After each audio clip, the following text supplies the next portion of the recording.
Hello बच्चा लोग, जैसा कि आप लोगों को पता है कि आज हमारा केमिस्ट्री का पेपर था क्लास 12th का 347 KB सेट जो है उसकी बात करने वाले हैं। बहुत ही सिंपल पेपर आया है। जिन बच्चों ने एक एक चीज़ अच्छे से पढ़ी होगी उनके लिए तो बहुत ही आसान है। तो चलिए फटाफट से इसके MCQ कर लेते हैं। तो जैसा कि यहाँ पे हमारा MCQ दिया गया है, पहला था एक विलेन में विलय की सांद्रता 3.5 ppm है, इसे निम्नलिखित की में से किसके द्वारा व्यक्त कर सकते हैं। तो आपको बता दूं इसका जो सही ऑप्शन था थर्ड था, 3.5 मिलीग्राम पर लीटर जो है इसका सही जवाब हो जाएगा। सेकंड आपको दिया गया था Mn की अति सामान्य ऑक्सीकरण अवस्थाएं हैं। तो आपको बता दूं ऑप्शन नंबर डी यानी +2 और +7 इसका बिल्कुल सही जवाब हो जाता है। इसी के साथ में थर्ड हमें दिया था CuCN की पावर 4 इसका होल थ्राइस पावर माइनस में दिया गया था। आयन में Cu की उपसह संयोजन संख्या कितनी है। तो आपको बता दूं जो थर्ड क्वेश्चन है इसका ऑप्शन नंबर जो सी है बिल्कुल सही है, इसकी 4 जो है उपसह संयोजन संख्या हो जाएगी। वहीं चौथा हमें है वॉल्फ किस्नर अपचयन द्वारा प्राप्त होता है। तो इसका सही जवाब है CH2 समूह। CH2 समूह हमारा जो है ये वॉल्फ किस्नर अपचयन द्वारा प्राप्त होता है।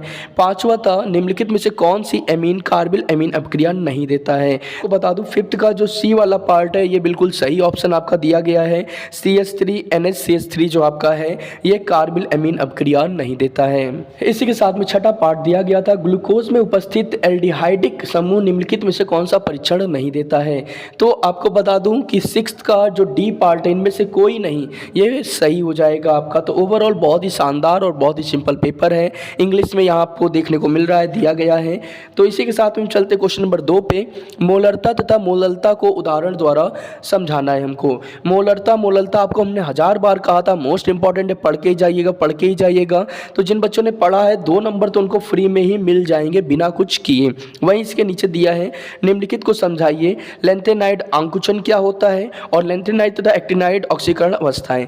तो ये आपको बता दूं डी और ए ब्लॉक जो आपका चैप्टर था उससे दिया गया है। बहुत ही सिंपल क्वेश्चन था। यहाँ पे उपसह संयोजन यौगिकों में संयोजकता आबंध सिद्धांत यानी कि VBT जो है वैलेंस बॉन्ड थ्योरी, मैंने आपको हमेशा कहा है पढ़ने के लिए बहुत ही इंपॉर्टेंट होती है। फिर आया वुड्स तथा फिटिंग अपक्रिया। तो वुड्स और फिटिंग अपक्रिया मैंने एक एक चीज़ बहुत डिटेल में कराई है। 15 जो हमने इंपॉर्टेंट रिएक्शंस की वीडियो डाली थी उसी से ये चीज़ आई है। तो बहुत ही अच्छे से तैयारी कराई गई थी। जिन बच्चों ने वीडियोस देखा है, चैनल को सब्सक्राइब करके रखा है, उन्होंने बहुत ही शानदार पेपर किया होगा।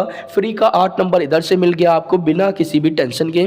इसके बाद में नीचे दिया है क्वेश्चन नंबर 3 28 ग्राम KOH अणुभार यहाँ 56 दिया है, 500 ml विलयन में घुला है, विलयन की मोलरता की गणना कीजिए। मोलरता मोललता जिसने भी पढ़ा है आसानी से इसको कर लिया होगा। मोलसेस से एथेनॉल बनाने की विधि तथा रासायनिक समीकरण लिखिए। कार्बोनिल समूह तथा कार्बोक्सिलिक समूह की प्रकृति समझाइए। ग्लूकोज के 2 रासायनिक गुणों तथा रासायनिक समीकरण दीजिए। तो बहुत ही सिंपल पेपर है। चलते हैं इसके अगले क्वेश्चन की तरफ। फोर्थ है किसी ताप पर शुद्ध बेंजीन का वाष्प दाब 0.850 बार है। तो 0.5 ग्राम अवाष्पशील विद्युत अपघट्य ठोस को 39.0 ग्राम बेंजीन में घोला गया प्राप्त विलयन का वाष्प दाब 0.845 बार है। तो ठोस के मोलर द्रव्यमान की गणना कीजिए। तो यहाँ पे हमें मोलर द्रव्यमान निकालना था। इसके बाद में ये चैप्टर आपका बता दूं, ये आपका 3rd चैप्टर जो केमिस्ट्री का है उससे दिया गया है। बहुत ही सिंपल है। मानक इलेक्ट्रोड विभव क्या है, परिभाषा देनी है और वहीं EMF की गणना करना था। साथ में यहाँ पे अगला क्वेश्चन दिया है अपक्रिया की कोटि को परिभाषित कीजिए और अपक्रिया Na+Mb गिब्स XC+YD की अपक्रिया की कोटि कैसे ज्ञात करेंगे। मतलब कोटि निकालना भी दिया गया था। इसके साथ में कुछ और भी क्वेश्चन आपको देखने को मिल रहे हैं। सबसे ज़्यादा मुझे मज़ा आई देख करके, यहाँ पे आपका प्राथमिक द्वितीयक और तृतीयक एल्कोहल जो है फर्स्ट 1 डिग्री 2 डिग्री 3 डिग्री जो है उससे रिलेटेड क्वेश्चंस काफ़ी आए हैं। जैसा कि अभी मैं बात कर रहा था, यहाँ देखिए पहले तो मोलर चालकता को समझाना है और उसके बाद एक क्वेश्चन दिया गया था जिसमें मोलर चालकता ज्ञात करना है। ये देखिए यहाँ पे प्रथम कोटि अपक्रिया की इकाई लिखिए।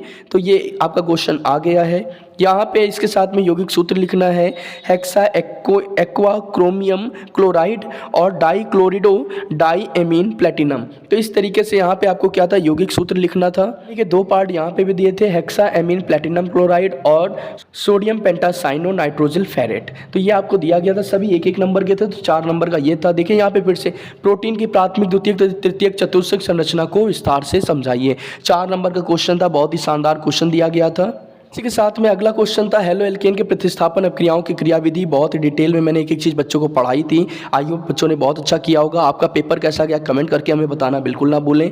प्राथमिक द्वितीयक तृतीयक अल्कोहल मैंने कहा था, देखिए यहाँ पे आया हुआ है, साफ साफ यहाँ दिखाई दे रहा है।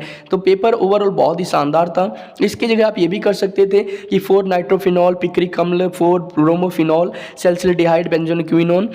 एक एक चीज़ मैंने आपको समझा रखी थी डिटेल में। आप लोगों ने कैसा किया है मुझे कमेंट करके बताएं, और कौन कौन से बच्चे हैं जिन्होंने पहले हमारी वीडियोस देख रखी है तो वो भी हमें कमेंट करके बताना ना भूलें। इसी के साथ में हमारा 7वां क्वेश्चन था कीटोन के विचरण की 5 विधियों का रासायनिक समीकरण लिखिए, या कार्बोक्सिलिक अम्ल के विचरण की 2 विधियां तथा इनके रासायनिक सूत्र और समीकरण दीजिए। तो ये क्वेश्चन आपका आया था। और एमीन के 5 रासायनिक गुणों का रासायनिक समीकरण लिखिए, या एमीन के विचरण की 3 विधियों का रासायनिक समीकरण लिखिए तथा एल्किल हैलाइडों के एमीनों का अपघटन की क्रियाविधि लिखिए। ओवरऑल आपको बता दूं कि पेपर बहुत ही शानदार आया था। जितने बच्चों ने सही तरीके से तैयारी कर रखी थी, आई होप सो उन्होंने बहुत अच्छे से इस पेपर को किया होगा। आपके कितने नंबर आएंगे कमेंट करके बताइए आपके अनुसार। साथ ही साथ कितने MCQ आपने सही किए कमेंट करके बताना ना भूलें। मिलते हैं इसके पूरे सॉल्यूशन के साथ, तब तक के लिए बाय बाय किड्स। पढ़ते रहें और बहुत अच्छी तरीके से आगे क्या चूज़ करने वाले हैं उसकी तैयारी करते रहें, क्योंकि 12th के बाद आपको ऑप्शंस मिलते हैं किसी भी एक फील्ड में जाने की। तो कोई भी गलत कदम ना उठाएं, उसके लिए जो भी कदम उठाएं सोच समझ के उठाएं। मिलते हैं इंग्लिश की अगली वीडियो के साथ, तब तक के लिए बाय बाय किड्स।